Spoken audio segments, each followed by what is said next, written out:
네, 안녕하세요. 최강인 목사입니다. 먼저 제가 한번 기도하고 시작하도록 하겠습니다.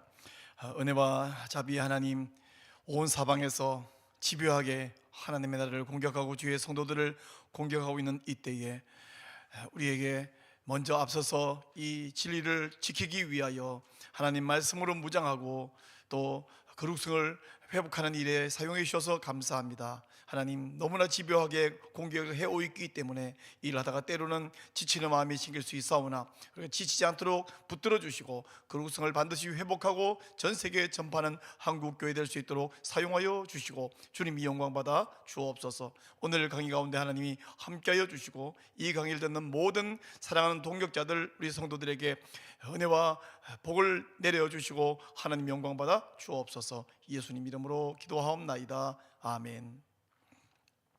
네, 안녕하세요. 병원에 가면 어디가 아프냐, 또 왜 아프냐, 언제부터 아프냐, 어떻게 아프냐 정확하게 물어보고 그리고 병을 진단한 다음에 처방을 하죠. 오늘날 전 방위적으로 그리고 집요하게 사탄이 교회를 허물려고 공격을 계속하고 있는데 이걸 해결하기 위해서는 우리가 지금 이 상황이 어떤 상황인가 한번 진단을 할 필요가 있는데요. 우리 차바의 여러 훌륭한 강사님들, 전문가들이 오셔서 여러 전문적인 분야에 너무너무 좋은 말씀들을 많이 해 주셨습니다. 근데 동성애 문제, 차별금지법 문제를 생각할 때 우리가 가장 먼저 생각해야 될 게 뭐냐면 성경이 또 하나님께서 동성애에 대해서 어떻게 뭐라고 말씀하시는가 하는 부분이에요. 그래서 성경적 가치를 분명히 좀 정립을 하고 이어서 하나님이 금하신 이 계명을 사람들이 어길 때 어떻게 하나님이 징벌 하셨느냐. 결론부터 이야기하면 동성애 문제는 국가가 망하고 교회가 망하고 가정이 망하는, 여러분 이 세 가지 망하면 남는 게 뭐 있습니까? 아무것도 없죠. 이런 하나님 앞에 큰 범죄인데, 그래서 어떤 하나님이 징벌을 내리셨는가 하는 것들을 함께 좀 살펴보려고 합니다. 동성애가 성경적 관점, 제가 이야기하려는 것은 이렇게 세 가지입니다. 첫째는 창조 질서와 결혼 제도인데요. 여기 창조 질서에 있어서는 먼저 창세기 1장, 2장에 이야기할 텐데 여기에서는 동성애 관련된 이야기가 전혀 나오지 않고 필요도 하지 않습니다. 그리고 그러나 이 속에서 동성애 문제가 얼마나 비성경적인가 하는 것이 분명히 나와 있고요. 그래서 두 번째 제가 다룰 이야기는 이제 레위기 18장과 20장에서 동성애를 하나님이 분명하게 금하셨고 엄하게 명령하신 부분을 살펴보면서 또 로마서 1장과 고린도전서 6장 9절로 가서 이 시대에, 신약 시대에도 여전히 동성애를 금하신 이 규례가 우리에게 얼마나 중요한가 하는 것들을 좀 살펴볼 것입니다. 마지막 세 번째 부분에 가서는 동성애로 말미암아 발생한 그 파괴적인 사건들을 창세기 19장과 또 사사기 19장 20장에 나와 있는 두 사건을 통해서 살펴본 다음에 그리고 마무리를 짓고 정리를 하도록 그렇게 하겠습니다. 그럼 먼저 창조 질서와 결혼 제도에 대한 이야기를 좀 살펴보도록 할 텐데요.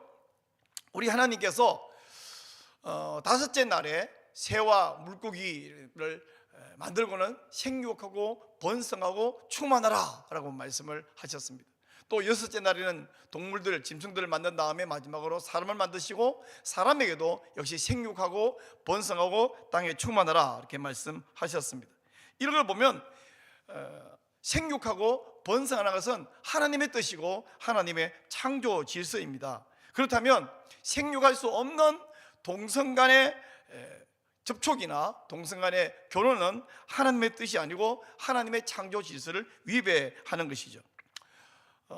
이 동성성애만 문제가 아니라 하나님이 만들어 남자를 여자를 남자로 바꾸려고 하는 이 성전환 문제도 역시 마찬가지로 밀접한 관련이 있는 말씀입니다. 우리 하나님께서 남자와 여자를 만드실 때에 이것을 보면 창세기 1장 27절을 보면 이렇게 말하죠. 하나님이 자기 형상 곧 하나님의 형상대로 사람을 창조하시되 남자와 여자를 창조하시고, 이 말씀 하나만 있으면 남자와 여자를 창조했다는 둘 중에 하나겠죠. 남자 여자를 하나님의 전능한 능력으로 동시에 있어져라 해서 만들었다거나 아니면 남자 만들고 바로 이어서 여자 만들고 이렇게 이해할 수 있습니다만은 창세기 2장으로 가면 하나님이 사람을 만드신 과정을 아주 자세하게 해놨는데 남자와 여자를 동시에 혹은 순서적으로 바로 이어서 만든 것이 아니라는 사실을 알 수 있습니다. 창세기 2장 18절에서 하나님께서 하나님이 창조하신 것 중에 유일하게 로토브, 영어로 no good, 좋지 아니하니 이라는 것이 있는데 바로 남자가 사람이 독처하는 것이라고. 그리고는 이어서 하는 말이 내가 그를 위하여 돕는 배필을 지으리라, 에제르 켄데그도를 지으리라 이렇게 말씀하세요. 근데 창세기 2장 19절에 가면 하나님이 바로 돕는 배필을 짓는 것이 아니라 이미 지어 놓으셨던 동물들을 아담에게 이끌어 오십니다. 그리고 뭐라고 이름을 짓는가 보십니다. 이름을 짓는다라는 것은 그냥 막 명칭을 막 갖다 붙인다가 아니라 그 속성을 파악해서 속성에 알맞는 이름을 갖다 붙이는 거거든요. 즉 그 동물들을 어떻게 파악하는가 하는 것을 볼 수 있습니다.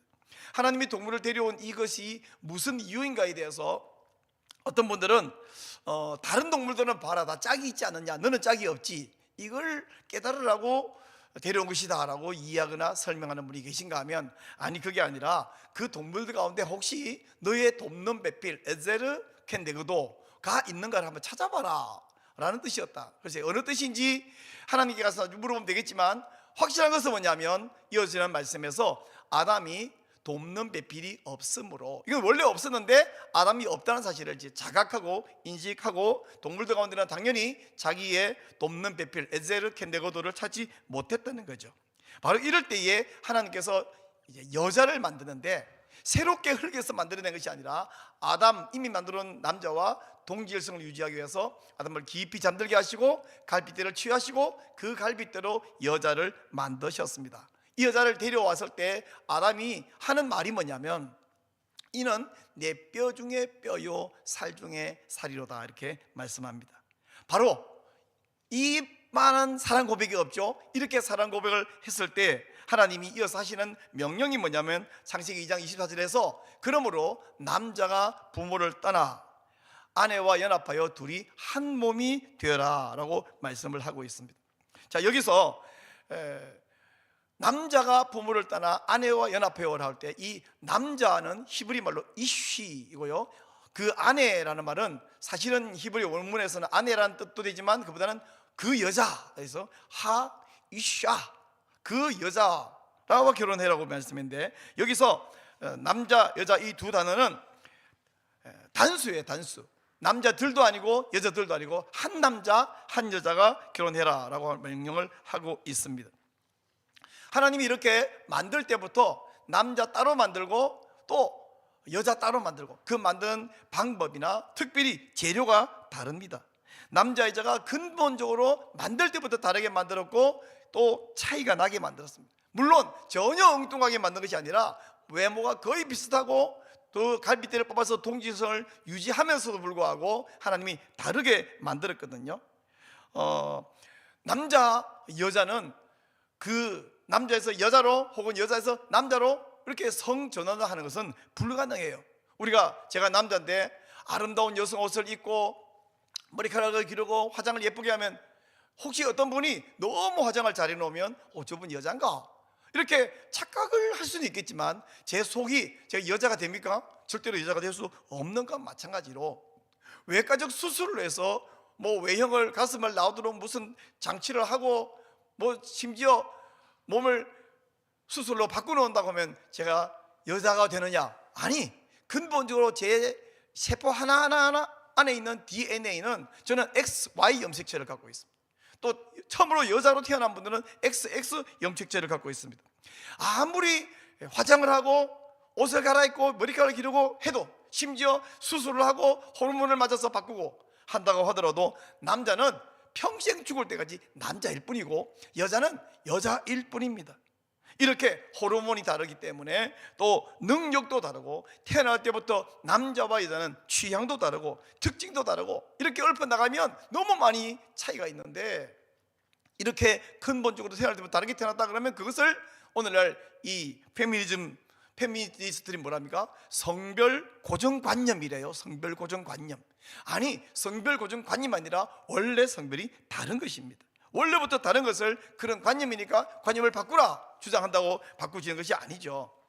자, 하나님께서요 신명기 22장 5절에 보면 여자는 남자 의복을 입지 말고 남자는 여자 의복을 입지 말라라고 말하면서 이것이 네 하나님 여호와께 가증한 것이라고 말씀하고 있습니다.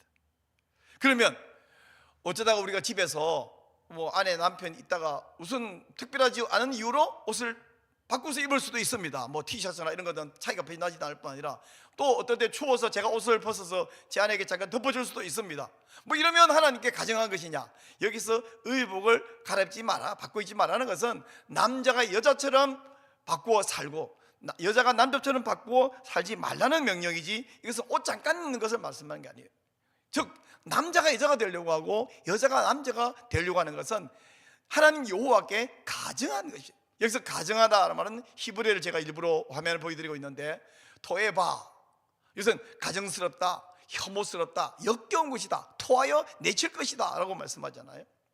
이 토에바, 가증스럽다라는 이 똑같은 단어가 또 어디에 쓰여졌냐 하면 많이 쓰여졌지만 두 가지만 예를 들면 신명기 7장 25절에서 우상숭배, 우리가 하나님을 섬겨야 되는데 우상을 섬기는 것은 하나님 앞에 가증스러워 토에바.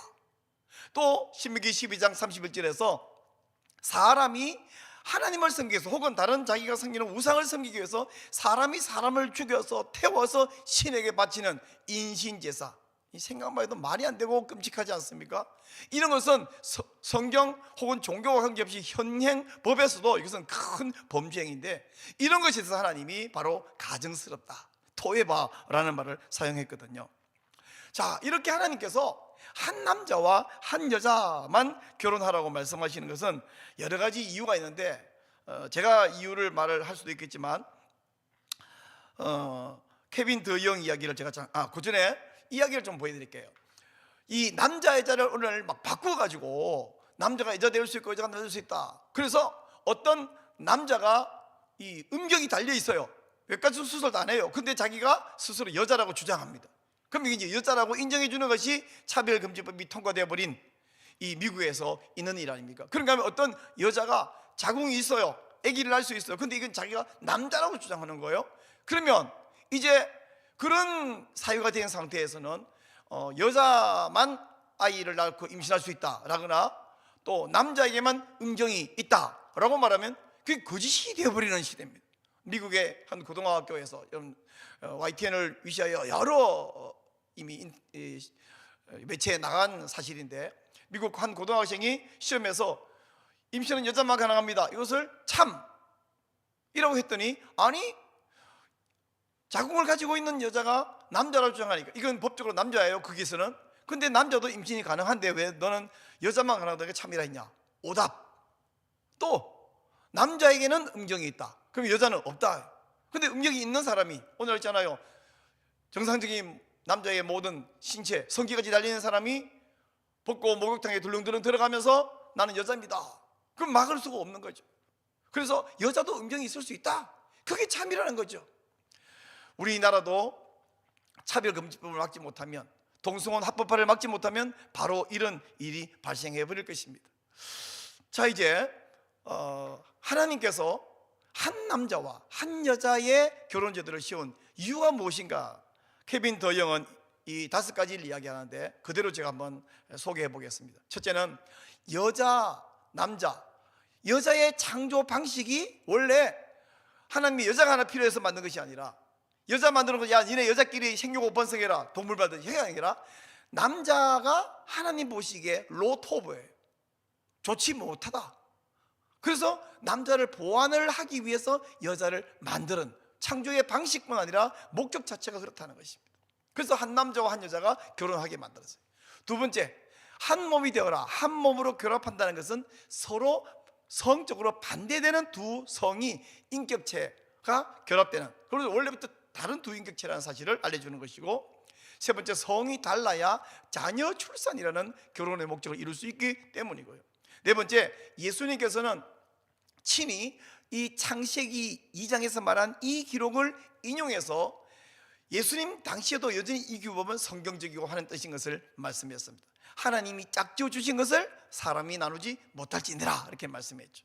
마지막 다섯 번째, 결혼한 부부가 서로 보완하고 결합을 이루는 이 결혼은요, 그냥 남자 여자 결혼하는 것만이 아니라 구속사적인 의미를 가지고 있습니다. 에베소서 6장에서 부부에 대해서 이야기하면서 바울은, 하나님께서 바울을 통해서 그리스도와 교회 이야기라고 말씀하고, 요한계시록 마지막에 가서 거대한 결혼식이 이루어지는데 바로 신랑이신 예수님과 신부인 교회의 결혼, 이것을 말씀하고 있죠. 즉 결혼 제도는 구속사적인 의미가 있다라는 것입니다. 자, 이것처럼 이렇게 볼 때에 결혼에 관련돼서 하나님의 뜻, 하나님의 의도가 아닌 것이 뭐냐? 아닌 것은 첫째는 중혼, 폴리가미는 하나님의 의도, 하나님 뜻이 아닙니다. 좀 전에 말했습니다마는 창세기 2장 24절에서 남자가 부부를 떠나 아내와 연합하라 할 때 그 남자는 이쉬, 히브리어로 단수 남자입니다. 그리고 아내는 이샤, 한 남자입니다. 한 여자입니다. 그래서 한 남자와 한 여자 결혼해야 되는데, 동성애가 아니라도 한 남자와 두 여자, 세 여자, 네 여자, 이슬람에서는 네 여자까지 결혼이 가능하다면서요. 저희 후배 여자 선교사가 토고에 가 있는데 그 옆에 있는 아주머니가 이렇게 혼자 평생 사는 것이 너무 불쌍하다고 자기 남편 참 사람 좋으니까 자기 집에 넷째로 들어오라고 권하더라는 거예요. 그 사람들은 그 4명까지 결혼한 것이 합법일 뿐 아니라 이 생각대에서도 그게 타당하다고 이미 생각하고 있으니까 자기 남편이 딴 여자를 꿰차 싫어, 이게 정상인데 자기 집에 셋째 넷째로 들어오라고 권할 정도로, 이건 하나님의 뜻에서 너무나 벗어나 버린 것이죠. 하나님 뜻이 아닙니다. 그런가 하면 남자와 남자가, 여자와 여자가 결혼하는 것은 하나님의 의도가 아닙니다. 요즘은 그저 남자끼리 혹은 여자끼리 단순한 성애를 하는 것을 넘어서 결혼식을 하고 가정을 만들고 오늘날 다양한 가정 형태를 인정해달라고 법을 만들겠다고, 남자 두 사람 혹은 남자 하나 여자 둘, 또 거꾸로 이것도 다 정상적인 가정으로 인정해달라고 요청하는 것과 그것을 법으로 만들겠다는 참 어이없는 그런 의원들이 있습니다. 하나님의 뜻이 아닙니다. 예전에는요 주로 지금도 이슬람에서 어떤 남자 하나가 두 여자 세 여자 처벌을 얻거나 또는 이슬람처럼 정식 결혼을 4명까지 하거나 이런 걸 한다면 언젠가부터 여자도 두 남자 세 남자 결혼할 수 있지 않느냐, 이런 사고가 있어가지고 제가 갖고 있는 책이 하나인데 아내가 결혼했다라는 책이에요. 이 책이 또 얼마 후에는 영화로도 나와가지고 한때 우리나라에 참 아름다운 여배우가 이걸 영화 주인공 하니까 보기에 낭만적어 보이네. 그 여배우의 입에서 뭐라 그럽니까? 남편이 이제 당신 나에게서 마음이 떠났냐 했더니 아니, 난 당신 여전히 사랑해. 그러면 다 사랑하는데 그냥 남편 하나 더 가지고 싶은 것뿐이야. 내가 당신한테 뭐 하늘에 달을 따다 달래, 별을 따다 달래, 남편 하나 더 가지고 싶은 것뿐이야. 그랬더니 그 남편이 차라리 달을 따다 달라 그래라. 안 된다는 거죠. 근데 이 아내는 너무나 예쁜 얼굴로 상냥하게 그냥 남편 하나 더 가지고 싶은 거, 그거 이해 못해? 이러고, 배우야 시켜서 하는 것이겠습니다만은 이렇게 오늘날 남자와 여자가 중혼을 하려고 그러고 또 남자 여자 결혼하는 것. 그런가 하면 결혼을 하지 않더라도 결혼 밖에서 성관계를 하는 것은 하나님의 뜻이 아닙니다. 결혼 밖에서 성관계는 곧 결혼할 거니까 지금 결혼 안 했지만 성관계를 하자, 혹은 결혼했는데 다른 여자 혹은 다른 남자가 성관계하는 것, 하나님의 뜻이 아닙니다. 그런가 하면 성관계의 대상을 계속해서 바꾸어서 결혼하고 또 결혼하고 또 결혼하고 또 결혼하고 결혼하고 이혼하고 결혼하고 이혼하고 반복하는 것, 이건 하나님의 뜻이 아닙니다. 동성애자 양심 고백이라는 이 얇은 만화로 된 책이 있죠. 이 책 제가 그림에 보여드린 이 책인데요, 김정현 씨가 쓴 글이에요. 그리고 만화는 또 보니 윤서인 님이 그림을 그렸고 이렇게 했는데, 여기 내용에 보니까 이 동성애자들은 한번 결혼하고 평생 사랑하고 사는 것이 아니라 그들에게 뭐 식성이 있대요. 식성은 우리 음식에 대해서 당기는 것이 식성인데 그게 아니라 이 동성애 대상이 자기에게 당기는 남자 동성애자들은 아무 남자나 여자 동성 아무 여자나 동성애하는 것이 아니라 자기 체질에 당기는 것이 있다네요. 그 식성을 맞는 남자를 만나면 그냥 거기에 혹 빠집니다. 그러면 기존에 있던 사람들은 식성이 아니라 식상해지는 거죠. 그래서 계속 바꾼다는 거예요. 우리가 뭐 그 동네 사이를 사정 알겠습니까? 그쪽 경험한 사람 이야기를 듣고 하는 거죠. 그리고 그 식성에 맞아서 동성애를 하면 남자 역할을 하는 사람을 떼짜라 그러고 여자 역할을 하는 사람을 맞짜라고 부른다고 합니다. 뭐 영어식으로 하면 탑, 바텀 이렇게 부르죠. 자, 이렇게 계속해서 대상을 바꿔가면서 하는데 이런 모든 것이 하나님의 뜻이 아닌데 문제는 이걸 합법화하겠다, 합법화해 주자라고 하는 것이 참 문제입니다. 근데 어떤 사람은요, 우리나라에서 꽤나 유명하신 목사님인데 제가 그분의 몇 년 전입니다, 설교에서 이 말씀하면서 직접 듣고 기절하는 줄 알았습니다. 이분이 이렇게 말한 거예요. 아니, 세상에 동성애 죄 말고도 죄가 아주 종류가 많은데 왜 더 동성애보다 심각하고 훨씬 문제가 되는 죄도 많은데 동성애 죄만 갖고 그렇게 집요하게 반대한다고 주장하느냐, 왜 그것만 특별히 지적하느냐, 이렇게 말씀하는 거예요. 그분은 한번 설교해버리면 유튜브만 해도 수십만 명이 봐버리니까 영향력이 있는데 저는 그런 영향력은 없지만 SNS 겨우 할 수 있는 말이 제가 이 말을 했습니다. 아니, 동성애 말고 죄 많다는 말은 목사님 말이 맞아요. 근데 동성애 죄 말고 그 어떤 죄가 이걸 합법화해달라고 요구를 합니까? 살인이 합법화, 간음이 합법화, 이혼 합법화, 낙태 합법화, 또 내가 화가 나서 누구를 때리는 거 합법화, 도둑질 합법화 요구합니까? 다른 어떤 죄도 합법화를 요구하지 않습니다. 오로지 동성애만 합법화를 요구하고 있어요. 근데 여러분, 지금 우리나라의 동성애가 합법이에요, 불법이에요? 동성애 하면 누가 경찰이 출동합니까? 벌금을 매깁니까? 우리나라에 동성애 한다고 아무도 제재를 하는 사람도 없고 현행법에서 불법이 아닌데 왜 합법화를 해달라 그러느냐? 결국은 차별금지법 혹은 평등법을 만들어 달라고 하는 것은 진짜로 차별하지 말라는 말이 아니에요. 거꾸로 우리를 역차별하겠다는 것입니다. 차별금지법은 동성애 할 권리를, 그게 권리라고 좋은 것이라고 학교에서 교육을 의무화하는 것이 문제입니다. 크리스찬 교사가 동성애 잘못됐다, 혹은 크리스찬이 아니라도 양심적으로 잘못됐다 생각하는 사람이 있어도 그 선생님은 교과서에 그런 내용이 있으면 그걸 안 가르치면 안 되는 것입니다. 동성애 문제점을 또 말하면 이걸 역차별해요. 우리 조영길 변호사님이 이런 말씀했어요. 동성애 합법화가 되고 차별금지되면 뭐가 되냐? 4가지 자유가 말살된다. 첫째는 신앙의 자유가 말살된다. 또 신앙이 없는 사람도 자기 양심에 따라서 동성애 잘못됐다 말하면 역시 말하면 안 되는 것이니까 양심의 자유도 말살된다. 세 번째, 언론의 자유가 말살된다. 현재 우리나라 인권 보도 준칙 제8장에 보면 성소수의 인권 부분이 있어가지고 기자들은요, 뉴스에 절대로 동성애자에 대해서 어떤 부분도 나쁜 부분을 말할 수 없고 그들의 문제점도 말할 수 없는 것이 현행법인데, 차별금지법이 생겨나 버리면 기자뿐 아니라 언론뿐 아니라 모든 일반인도 그 누구도 이 문제를 말할 수 없도록 언론 자유가 없어집니다. 또 4번째는 학문의 자유가 없어져요. 학자들은 연구를 하고 그것에 대해서 문제점이든지 어떤 비판을 하고 그리고 책도 쓰고 논문도 발표하고 해야 되는데 그걸 못하게 하는 학문의 자유가 말살되어 버려요.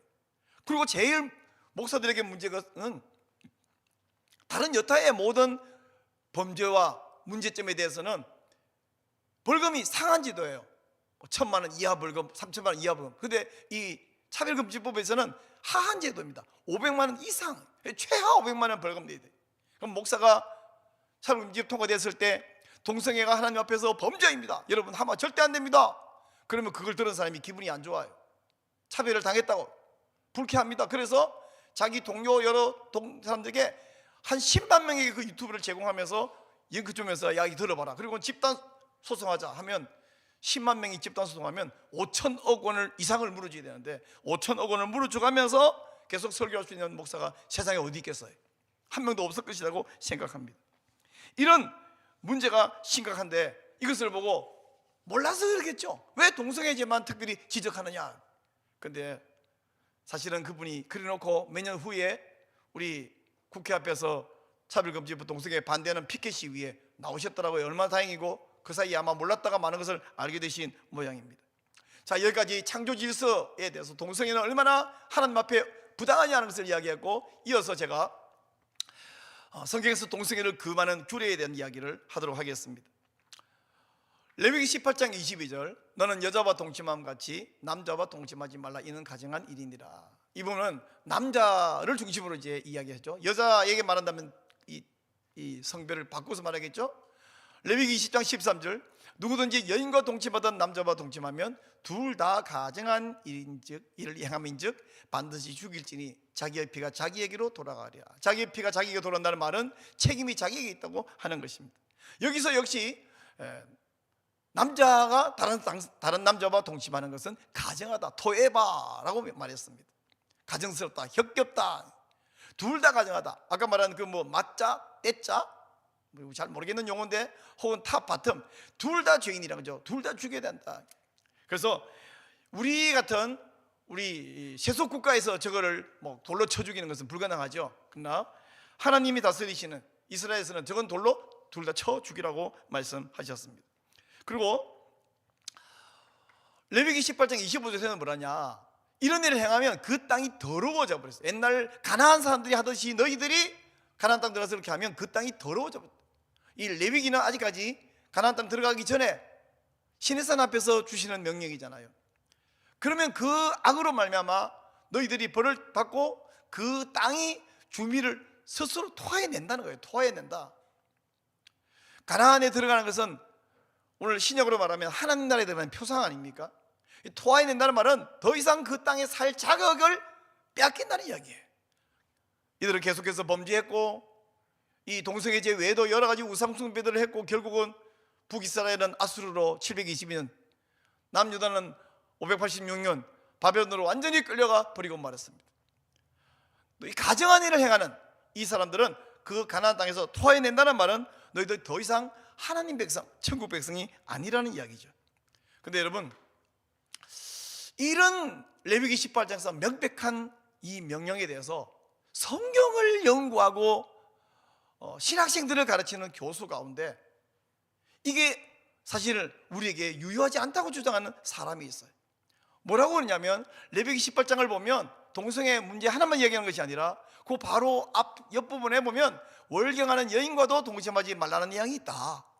그러니 그거 쳐죽이란 말은 없지 않느냐. 그러니 그거랑 똑같은 레벨에서 이건 지금 유효하지 않고 문제도 되지 않는다, 이렇게 말하는데 그렇지 않습니다. 레위기 18장에서 이야기했지만 그 바로 앞에 레위기 15장에서는 이 월경하는 여성에 관련 이야기는 아주 자세하게 이야기하고 있는데, 거기서 말하는 이건 범죄 행위가 아니라 종교 의식상의 부정이라고 하죠. 부정. 그리고 레위기 18장에서는 여전히 그 부정에 대한 이야기하고, 이어서 또한 동성애 부분을 이야기를 하고 있거든요.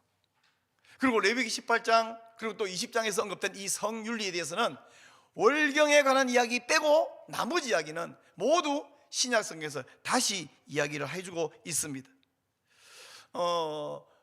종교 의식상으로 부정하다, 이건 왜 우리가 지키지 않느냐?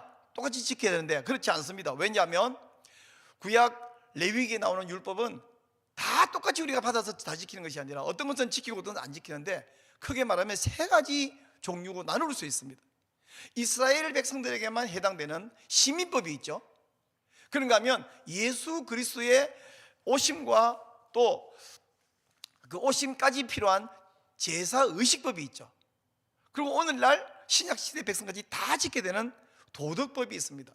시민법, 의식법, 도덕법 중에서 시민법은 이스라엘 백성들 구약에서 그들이 지키면 되고요, 의식법은 예수 그리스도의 오심으로 완성이 되었고요, 도덕법은 그때나 지금이나 우리가 다 함께 지켜야 되는 법입니다. 그러므로 아까 말했던 그 레위기 18장 그리고 레위기 15장에 있는 월경하는 여성 관련된 그 부분은 의식법에 해당되기 때문에 오늘 우리에게 해당되지 않고, 이 동성애 관련된 부분, 또 다른 간음이나 음란한 부분에 대해서는 도덕법에 해당되기 때문에 신약 백성들도 여전히 유효한 명령입니다. 자, 이 이야기를 하기 위해서 제가 로마서로 좀 넘어가 보도록 하겠습니다. 로마서 1장 26절, 이 때문에 하나님께서 그들을 부끄러운 욕심에 내버려 두셨으니, 이건 하나님의 징벌 중에 하나가 내버려 두는 겁니다. 그 결과 그들의 여자들도 순리대로 쓸 것을 받고 영리로 서며, 그와 같이 남자들도 순리대로 여자 서기를 버리고 서로 향하여 음욕이 부릴 듯하며 남자가 남자와 더불어 부끄러운 일을 행하여 그들이 그릇 때문에 상당한 보응을 그들 자신이 받았느니라. 또 32절, 그들이 이 같은 일을 행하는 자는 사형에 해당한다고 하나님께서 정하신 걸 알고도 자기들만 행할 뿐 아니라 또한 그 일을 행하는 자들을 옳다 하느니라 말씀해주고 있습니다.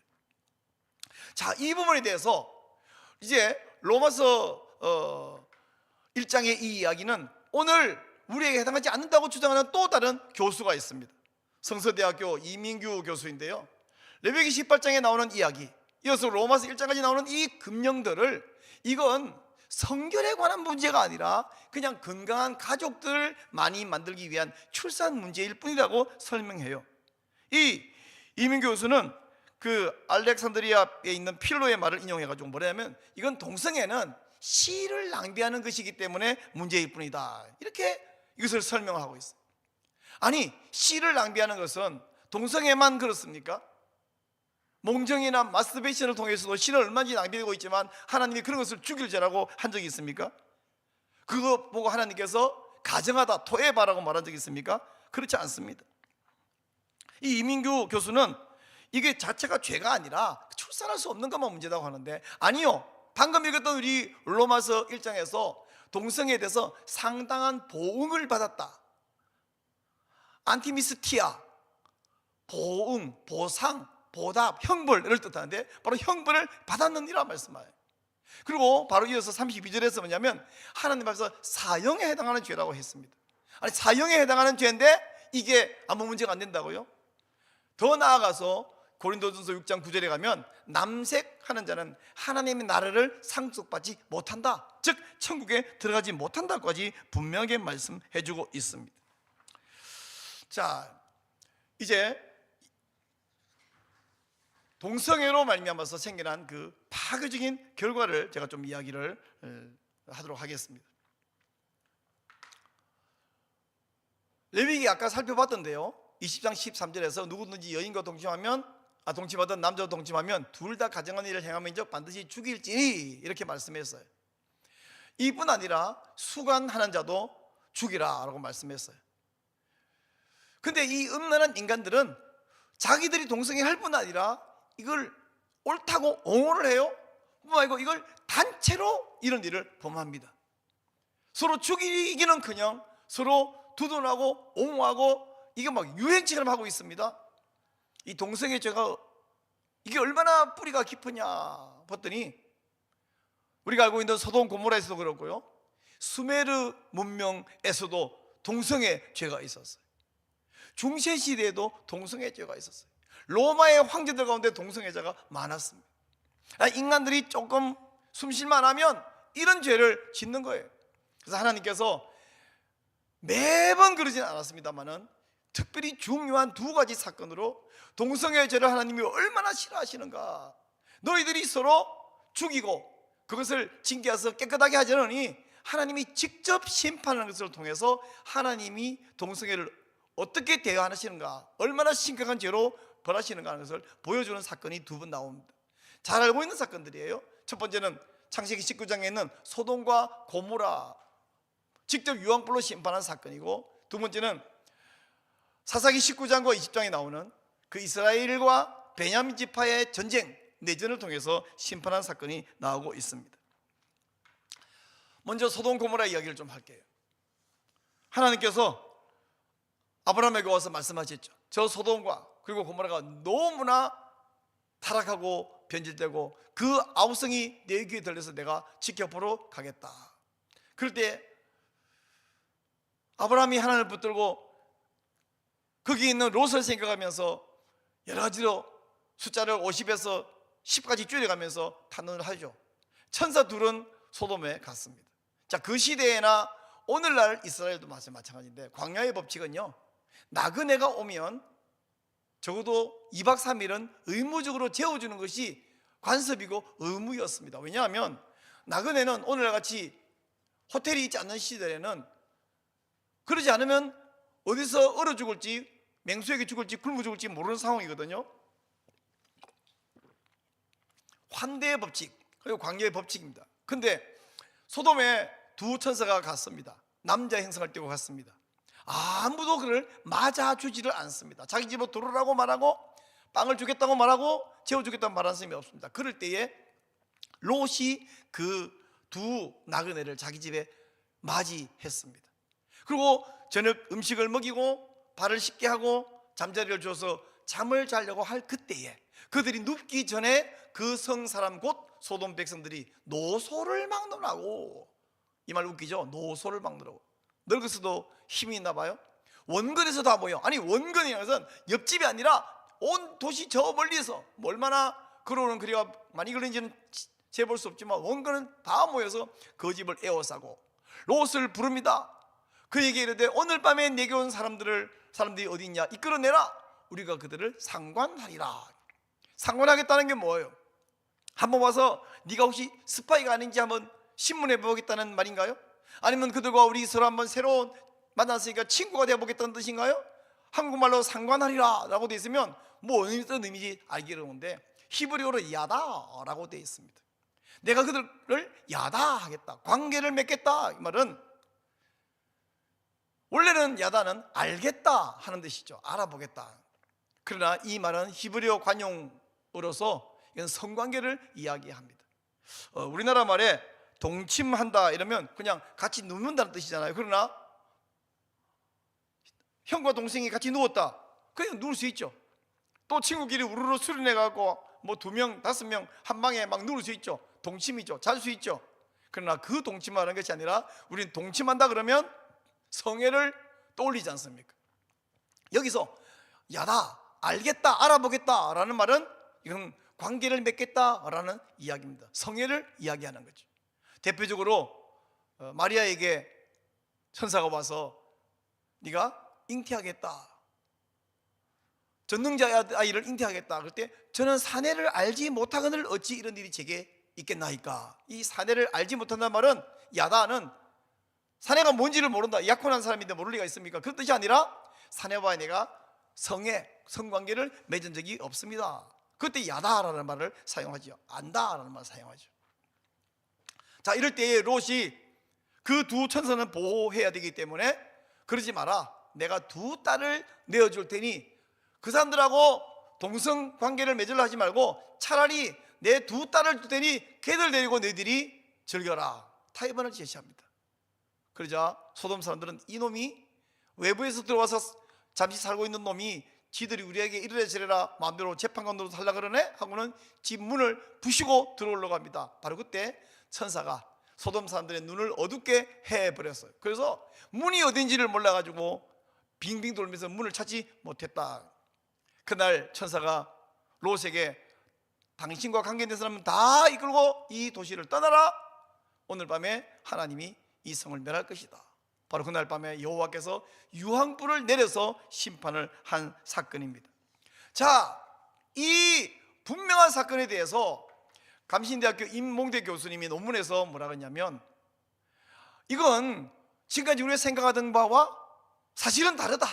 그럼 뭔데요? 했더니 소돔 사람들이 원한 것은 야다, 성관계가 아니라 그들을 알아보고 친교를 맺고 특별히 그들을 환대의 법제 같아서 환대하려고 의도한 건데 롯이 오해한 것고 오늘날 교인들도 목사들도 잘못 해석해서 설교하고 있다는 거예요. 왜 그러면 롯이 맞이하고 있는데 자기들이 주장했냐면 롯은 여기 터줏대감이 아니라 외지에서 얼마 되기 전에 들어온 사람들이니까 네가 우리에게 온 우리 도시에 온 손님을 차지할 자격이 없다. 그러니 그 손님을 차지하고 환대할 자격이 우리에게 있으니 손님을 내놓으라고 한 것이다 라고 주장을 이 교수가 하고 있습니다. 신학대학 교수님이 이런 논문을 써놓은 것을 볼 때에 참 기가 막힙니다. 그럼 제가 한번 이 교수님에게 직접 만날 수 없지만 글로 써놨기 때문에 저도 이렇게 한번 말해보겠습니다. 교수님 말씀대로라면 롯이 손님을 맞이할 때까지 그 오후 내내 소돔 사람들은 대체 뭐 했나요? 왜 안 맞이하고 있다가 남의 집에 맞이해서 잘 발 씻고 저녁 먹고 잘났는데 그때서 손님 내느라고 그렇게 문을 부시고 난리를 합니까? 또 만약 다른 소돔 사람들이 뭘 못 봤다거나 너무 바빴다거나 뭐 다른 핑계를 댔다 칩시다. 그러면 환대하고 싶은 사람이 지금 저녁 잘 얻어먹고 발 다 닦고, 요즘 우리하고 달리 그때 하는 사람들은 이 밖에 나가면 다 발이 더러워지니까 발을 닦고 이제 자려고 하는데, 이때 손님 내놓으라고 그 난리를 치는 것이 과연 환대인가요? 또 손님을 자기들이 차지하겠다고 요구하는데 롯은 이런 악을 행하지 말라, 라아를 행하지 말라 그랬거든요. 아니 손님 차지하겠다는데 롯이 아니 됐다고, 이 손님이 지금 충분히 환대받았고 잘나니까 맞이하려면 내일 그분을 만나게 해주겠다든지 이것도 아니고 왜 악을 행하지 말라고 했어요. 더 말이 안 되는 것은 손님을 우리가 환대하겠다는데 외부에서 온 손님이 아니라 자기 두 딸을 내놓겠다. 두 딸이 뭐 손님인가요? 왜 딸을 환대하라고 내주겠다. 이게 말이 됩니까? 말이 안 되죠. 그러자 자 보세요, 이 롯이 소돔 사람을 오해해가지고 이런 말을 한 거라고 이 교수가 계속해서 이야기를 해요. 그렇지 않습니다. 왜 그렇지 않냐면 베드로 후서 2장 6절 7절 8절 소돔 고모라 이야기를 하고 있습니다. 소돔과 고모라 성을 멸망하기로 정하여 재가 되게 하사 후세에 경건하지 아니한 자들에게 본을 삼으셨으며 무법한 자들의 음란한 행실로 말미암아 고통당하는 의로운 롯을 건지셨으니 이는 이 의인이 그들 중에 날마다 그하며 날마다 저 불법한 행실을 보고 들으므로 그 의로운 심령이 상함이라. 베드로가 말하고 있습니다. 베드로는 우리가 신약 성경, 구약 성경 66권이 다 영감받은 말씀이고 무오한 말씀이라고 분명히 믿고 있는데, 베드로는 소돔 고모라를 뭐냐면 무법한 아테스모스라고 말하고 있습니다. 또한 불법한 아노모스라고 말하고 있습니다. 아니 손님을 환대하는 이 소돔 사람들이 무법하고 불법하다고 할 수 있습니까? 그러나 베드로는 무법하고 불법하다고 이야기하고 있습니다. 과연 롯이 소돔 사람들을 오해했다면 베드로도 소돔 사람을 오해한 건가요? 이렇게 되면 성경의 무호성에 큰 치명적인 문제가 생겨납니다. 심지어 롯이 오해한 것이라고 오늘날 목사들도 오해해서 잘못 설교한다라는데, 임봉대 교수의 말이 맞다면 천사들도 오해했고 하나님도 오해해서 실수한 것이 되어버립니다. 자 보세요, 창세기 13장 13절에서 이미 소돔 사람은 여호와 앞에 악하며 큰 죄인이었더라라고 말하고, 이어서 창세기 18장 20절에서 여호와께서 또 이르시되 소돔과 고모라에 대한 부르짐이 크고 그 죄악이 심히 무거우니 라고 아브라함에게 말씀했어요. 아니 여호와 하나님이 소돔의 죄가 심히 무겁고 그 소돔 고모라에 대한 부르짐이 크다고 말씀했어요. 하나님도 그러면 소돔을 잘못 평가하고 소돔 사람들이 환대하고 싶은 마음을 오해한 건가요? 그리고 아니 환대하는 의도가 크고 막 문을 부시고 쳐들어와서 데려가려고 할 만큼 간절했다고 한다면, 롯이 오해하고 있다면 천사들은 오해 안 할 거 아닙니까? 천사가 자발적으로 자 롯이 감사합니다, 지금까지 밥도 먹여주고 날 맞은 거 감사한데 저 온 도시 사람들이 날 맞이해줬다니까 여기까지 대접받는 것도 충분히 감사하고 저희는 죄송하지만 떠나서 저분들에게 가서 거기서 잠을 잘게요 하고 가야 되지 않겠어요? 오히려 근데 천사들이 그들의 눈을 어둡게 해서 문을 못 찾게 만들어버리지 않습니까? 왜 서로 환대하겠다고 롯과 소돔 사람이 막 다투는 그 과정에서 하나님은 그 소돔 사람들에게 유황불로 심판을 내려버렸습니까? 하나님께서는 이미 소돔과 고모라의 그 죄악상을 다 알고 계셨는데, 아니 교수가 신학대 교수가 논문에서 롯도 오해한 거다, 또 말하지 않았지만 그 논리대로라면 천사도 하나님도 소돔 사람들의 의도를 오해한 것이다. 그러니 오늘날 목사들아 오해해서 설교하지 말아라 라고 논문에 써놨어. 동성애는 나라가 망하는 죄요, 가정이 망하는 죄요, 교회가 망하는 죄입니다. 하나님이 세상에 세우신 기관은 국가와 교회와 가정인데 이 세계가 무너져버리고 망해버리면 뭐가 남겠습니까? 아주 자유를 넘어서 완전히 방종이, 그리고 온 세상이 무질서와 파괴적인 결과가 생겨나 버리고 말 것입니다. 이런 사실에 대해서 우리는 이 동성애는 하나님의 뜻이 아니고 이것을 행하는 사람은 하나님의 심판밖에 올 것이 없다는 것을 알아야겠습니다. 자, 또 한 가지 제가 이야기를 하겠습니다. 사사기 19장과 20장에 있는 이스라엘 내전 이야기를 좀 하겠습니다. 아브라함 시대에 소돔 고모라가 동성애 때문에, 그 죄악 때문에 폭삭 망한 것과 거의 쌍둥이 사건, 데자뷰라고 해요. 데자뷰, 거의 비슷한 사건이 또 등장하고 있습니다. 사사기 마지막에 있는 곤말 부록이라고 이름 붙일 수 있는 세 가지 아주 비참한, 또 문란하고 또 종교적으로 타락한 사건이 등장하는데, 그 중에 한 사건을 이야기할 텐데 바로 레위 사람의 첩 이야기입니다. 여기 보니까 이스라엘의 왕이 없을 그때의 에브라임 산지 구석에 거류하는 어떤 레위 사람이라면 오늘날 말하면 어떤 한 지역교회를 담임하는 목사님이라고 말하면 거의 비슷합니다. 근데 이 사람이 유다 베들레헴에서 첩을 맞이했대요. 목사님이 첩을 맞이했다. 여기가 또 아주 꼴불견이 시작되죠. 근데 그나물의 그 밥, 이 레위 사람의 첩이 첩으로 들어왔으면 아마 본 부인보다 첩을 더 사랑하든지 그럴 텐데, 이 첩이 남편 두고 나가서 행음했습니다. 그리고는 남편을 떠나서 자기 아버지 집에, 친정집에 돌아가서 넉 달째 살고 있습니다. 처음에는 그 첩이 괘씸했는지 모르지만 좀 지나니까 첩이 보고 싶고, 그리고 또 모양입니다. 이 에브라임에 있는 레위 사람이 베들레헴까지 갔습니다. 나귀 2마리를 데리고 승용차 잘 준비해서 갔습니다. 그리고 가니까 그 장인이죠, 첩장인이 그를 기뻐하면서 맞이해 주는데, 여기서 또 하나의 꼴불기 뭐냐면, 그 집에 가서, 첩의 집에 가서 이제 남자가 하루 도착했어요. 자고 다음날 자고 그 다음날 셋째 날까지 잤습니다.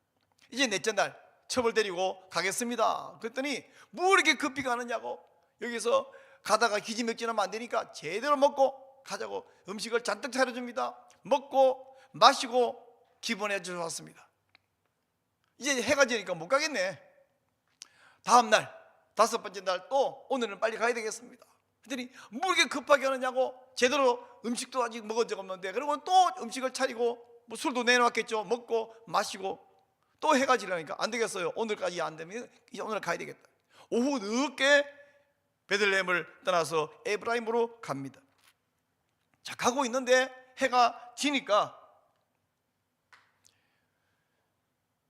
베냐민 지파에 속해 있는 기브아라는 도시에 가서 잠시, 오늘 여기서 잠시 자고 가자.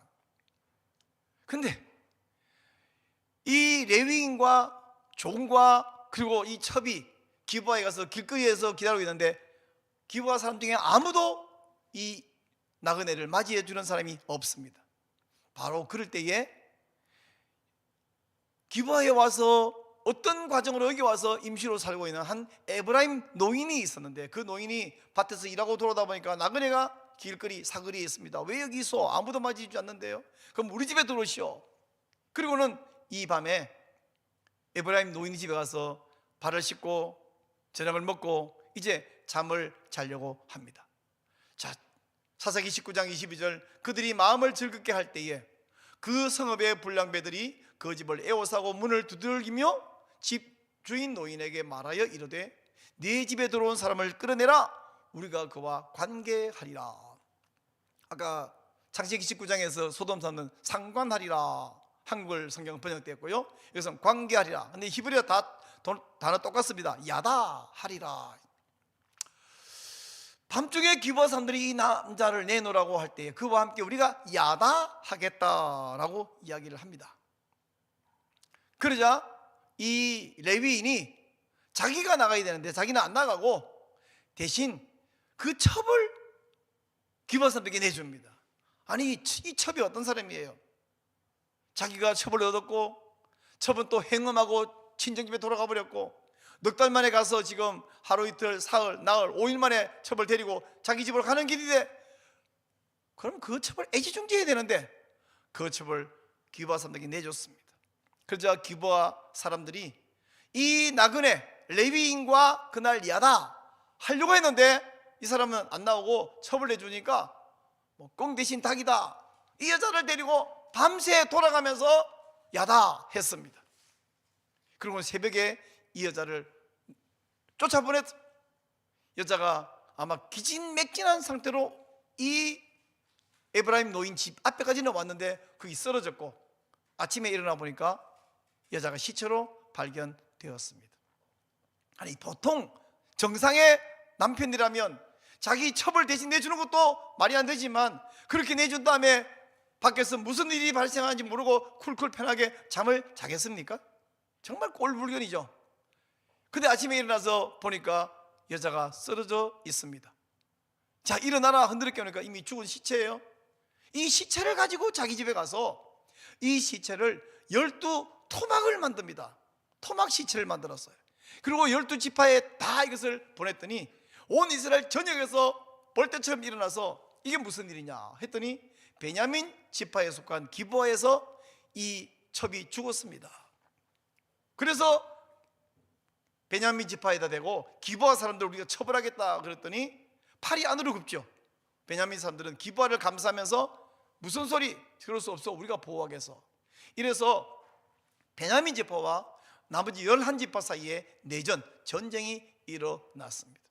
초창기에는 이스라엘 11지파 사람들 가운데서 무려 4만 명이나 죽는 일이 발생했습니다. 그리고 결과적으로는 베냐민 지파죠, 몰살해버리고 겨우 남자 600명만 살아남는 비참한 일이 발생하고 말았습니다.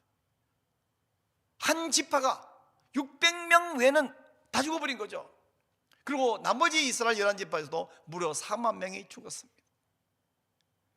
베냐민 지파를 하나님께서 이렇게 징벌하실 뿐 아니라 그것이 이스라엘 안에 있는 일이고, 베냐민 지파 외에는 그런 일이 없냐? 그들도 부도덕하고 그들도 우상숭배, 그들도 음란하고 그들 가운데 동성애자가 숨은 사람들이 아마 말하지 않아도 있었을지 모르겠어요.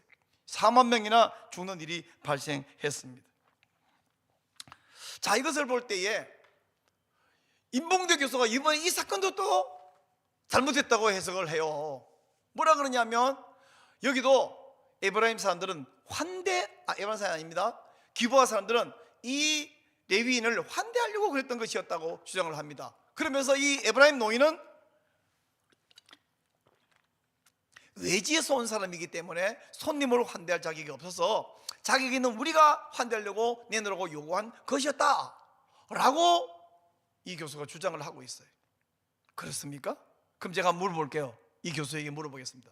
기브아 사람들은 왜 환대하려고 할 때 그 남자만 달라고 했습니까? 그 남자와 그 종과 그 여자까지 다 환대하려고 하지 않았고, 그리고 이 에브라임 노인은 왜 기브아 사람들에게 내 형제들아 이런 악을 행하지 말라, 제가 아까 데자뷰 현상이란다 그랬잖아요. 롯이 소돔 사람들에게 이런 악을 행하지 말라 했던 것과 똑같은 표현입니다. 이런 악을 행하지 말라 그랬어요. 그리고 이 남자가 자기 대신에 자기 첩을 내놨다면, 그럼 보세요, 그 남자를 환대하겠다고 그렇게 난리를 할 정도였다면 첩이 나왔으면, 그러면 그 첩이라도 대신 환대하자, 잘 먹이고, 아니 이미 먹었는데 편하게 잠자게 해주자, 그게 아니라 밤새 이 여자를 야다했어요. 겁탈을 했습니다. 그리고는 겁탈한 이후에는 잠이라도 자게 하는 것이 아니라 새벽에 추방을 했어요. 그래서 에브라임 노인 집 앞에까지 와서 쓰러져 죽었죠. 기브아 사람들이 원한 것은 그 레위인과의 야다, 동성애 관계였지 환대하려고 했던 것이 아닙니다. 이 모든 것을 볼 때에 동성애 죄는 나라가 망하는 것이고요, 가정도 망하는 것이고, 교회가 망하는 결과 발생합니다. 이런 동성애 죄는 정말 타락한 죄인이 존재하는 내내 존재했습니다. 소돔 고모라, 정확한 연도는 우리가 말하기 좀 어렵죠? 굉장히 오래됐습니다. 아까 말한 대로 수메르 문명 굉장히 오래됐습니다. 거기서도 동성애 문제가 문헌에 남아 있다고 합니다. 이스라엘과 유다가 갈라져 버린 분열 왕국 시대에도 동성애 문제가 있었는데 주전 9세기, 그러면 이제 분열 왕국 때 이제 얼마 되지 않았습니다. 유다의 4대 왕이죠. 여호사밧, 아주 훌륭한, 하나님 앞에 훌륭한 왕인데 남색하는 사람들을 추방한 것이 여호사밧의 개혁 내용 속에 포함되어 있습니다. 신약 시대 이후로 와서 AD 4세기 후반에 그 유명한 설교자 크리소스톰, 이 크리소스톰은 설교 중에 성직자 사회에 만연한 동성애주를 지적했습니다. 이 시대에는 일반인뿐만 아니라 성직자들 중에서도 옛날 구교와 신교가 나누기 이전에 교회죠. 오늘 말하면 목사들이고 천주교식을 말하면 신부들이죠. 그 사이에 동성애가 만연한 것을 지적하며 비판을 했습니다. 15세기에 아주 유명한 설교자 베르나르디노 역시 동성애 문제를 비판을 하면서 책망하면서 설교를 한 것으로 유명합니다. 자, 이렇게 동성애죄를 지적하고 추방하고 정화할 때에 교회는 다시 소생할 수 있습니다. 그러나 이 문제에 대해서 비판을 하고 지적을 하고 추방을 해도 이런 죄는 계속되고 발생하는데, 이걸 그거 괜찮은 거다, 이젠 더 이상 유효하지 않은 율법이다, 혹은 오늘날 아십니까? 제가 퀴즈라는 줄 알았어요. 퀴어 성경 주석, 구약 신약이 따로 퀴어 성경 주석이 나와 있습니다. 성경에 있는 모든 사건들을 하나님도 퀴어다, 예수님도 퀴어다, 아담도 퀴어다, 예수님과 제자 사이에는 동성애 관계였다, 이런 정말 입에 담기 어려운 주장들을 책에 담아놓고 심지어 그것을 가르치는, 주장하는 목사도 있습니다. 이것을 법조인들은 법으로 만들겠다고 차별금지 법안 17대 국회부터 21대 국회까지 계속해서 발의하는, 현재 21대 국회에도 4건의 차별금지 혹은 평등에 관한 법안이 발의돼서 아직도 폐기되지 않고 이번 임기 내내 내년 4월까지 계류 중에 있습니다. 차별금지법 외에도 유사한 차별금지와 이름이 다르지만 내용이 비슷한 법안 악법들을 세보니까 무려 28건이나 제가 조사해 봤습니다. 차별금지법 외에도 국가인권위원회가 추진하고 있는 학식인권조례 만들어져 있죠. 시민인권조례, 도민인권조례 만들어져 있죠. 그리고 오늘날 또 하나 현안 문제로 심각한 것은 뭐냐면 NAP, 국가인권정책 기본계획입니다. 보통 국민들은, 또 목사님들조차도, 성도들, 국가인권정책 기본계획 10글자나 되니까 이게 뭔지도 모를 뿐 아니라 발음도 잘 못하시더라고요. 국가인권계획 기본 뭐 이렇게 막 바꾸고 발음하고 이러더라고요. 국가인권정책 기본계획 NAP, 내셔널 액션 플랜, 이 속에는 앞으로 향후 5년 동안 우리나라가 이런 정책 이렇게 만들 것이다 하는 기본 계획이 다 들어가 있는데, 그 안에 보면 차별금지법, 평등법, 건강가정기본법 개정안, 다양한 가정의 형태, 성적 지향과 성별 정체성으로 차별받지 않을 권리, 이미 학생인권조도 들어가 있는 그런 악한 내용들 전부 그 속에 다 들어가 있는 거예요. 그대로 초안 F용지 185종이나 되는데 그게 그대로 통과되어 버리고 공포되어 버린다고 한다면 앞으로 5년 동안 우리나라는 이미 차별금지법 통과된 것과 같은 결과를 만들어내고 있습니다. 그래서 이거 안 된다, 이거 폐기하라, 전면 개정하라, 그렇게 이 음동선에 나가서 외치기도 하고 담당자 만나서 설명하고 호소하기도 하고 있지 않습니까? 성경을 온통 이런 성경이 명백하게 동성애는 죄다, 망하는 것이다 말하고 있음에도 불구하고 이거 성경을 왜곡되게 비틀어서 해석해서 괜찮은 거다, 인격이다, 동성애자도 축복받을 권리가 있다. 얼마 전에, 이틀 전인가요, 교황이 동성애자 옳은 것은 아니지만 그들이 축복받을 권리 있으니 축복은 한다, 이런 괴상한 말을 선포했지 않습니까? 교황은 그 자리에, 교황 자리에 서서 선포하는 것은 성경과 동등한 권리를 가진다면서요. 그렇게 주장하는 천주교 교황이 동성애자를 축복할 수 있다. 우리나라에서 몇 년 전부터 동성애 키워주기 참여하는 사람들을 축복하는데 그거 하지 말라 감리교에서 말했는데 계속해서 그것을 하던 한 목사가 징계를 받았는데 단순한 면직 정도가 아니라 출교 징계를 받았습니다. 감리교 경기연회가 이분에 대해서 출교 명령을 내렸으니 이분은 목사도 아닐 뿐 아니라 이제 기독교 교회 교인도 아닙니다. 이동환 씨, 저는 아주 다행이라고 생각합니다. 감리교 신학교 학생들도 이것을 환영한다라고 발표하고 있습니다. 이 모든 사람들은 성경 해석을 지금 제가 설명했던 성경에서 창조 때부터 하나님은 남자 여자 다르게 말했고 만드셨고 남자와 여자 한 명씩만 결혼하라고 말했던 이 규칙, 레위기 18장과 20장에서 명백하게 동성애는 하나님 앞에 토해봐, 아주 가증스러운 죄다, 토하여 내치리라. 고린도전서 6장 9절에서 하나님 나라 상속받을 수 없다. 이 모든 것에 대해서 여호사밧도 추앙했고 크리소스톰도 비판하고 베르나르디노도 이 문제를 지적하고 비판했고 했던 이분에서 오늘날 일부 목사라는 사람들이 혹은 신학교 교수라는 사람들이 이거 성경 잘못 해석한 거라고 주장하는 사람이 있습니다. 이런 주장은 언제나 있을 수 있습니다. 이미 로마서에서 말했습니다. 자기들만 행할 뿐 아니라 그런 일을 행하는 자를 옳다 하느니라. 옳다는 사람이 21세기에 불쑥 등장한 것이 아닙니다. 1세기에 이미 그것을 옳다는 사람이 있었어요. 그런 사람이 있는 거 보니까 이것을 옳다는 사람도 있고 잘못된 사람도 있으니까 누구만지 그저 뭐 취향도 받으면 되겠네, 그렇습니까? 아니요. 성경이 명백하게 말하고 있고 전통적으로 말하고 있는 것에 대해서 왜곡되게 말하고 있는 것, 그걸 보고 우리는 이단이라고 말합니다. 그리고 이단은 끊임없이 발생했다가 사라지고 발생했다가 사라졌고 옷만 바꿔 입고 가면만 바꿔 쓰고 계속 등장하는 것이 이단입니다.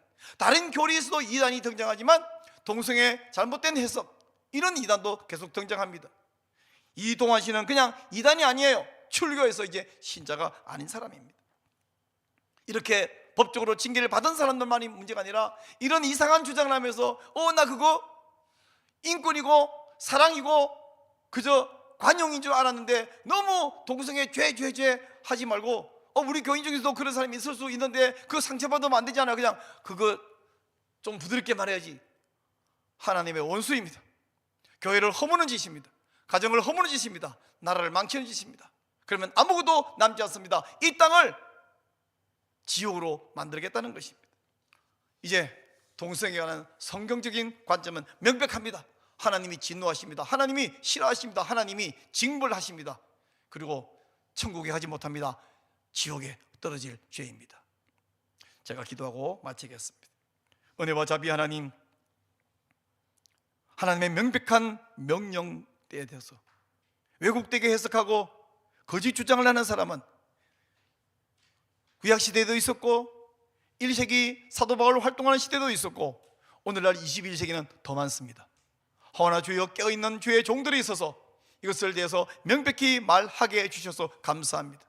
이제 우리 모든 성도, 모든 설교자들이 이 사실에서 명백하게 깨닫고 성경적으로 바른 가치를 정립하고 동성애 잘못된 것을 알 뿐 아니라 함께 막아내고 반대하고 잘못된 사람들을 깨우치고 그리고 이 악법을 또한 제정되지 않도록 막고, 그래서 대한민국이 살고 한국교회가 거룩성을 회복하고 이 거룩성을 위하여 한국교회가 갑절로 부흥하며 이 거룩성을 온 세계에 전파할 수 있는 한국교회로 사용하여 주시옵소서. 하도 집요하게 악한 자들이 끝도 없이 여러 가지 다양한 방법과 다양한 이름으로 악법을 만들어내고 있기에 우리가 때로는 지치는 마음이 생기지만 성령님의 능력과 은혜로 지치지 않도록 붙들어 주시기를 믿고 간절히 소원하며 기도하옵나이다. 그리고 우리를 통하여 하나님은 영광받아 주시옵소서. 예수님 이름으로 기도하옵나이다. 아멘.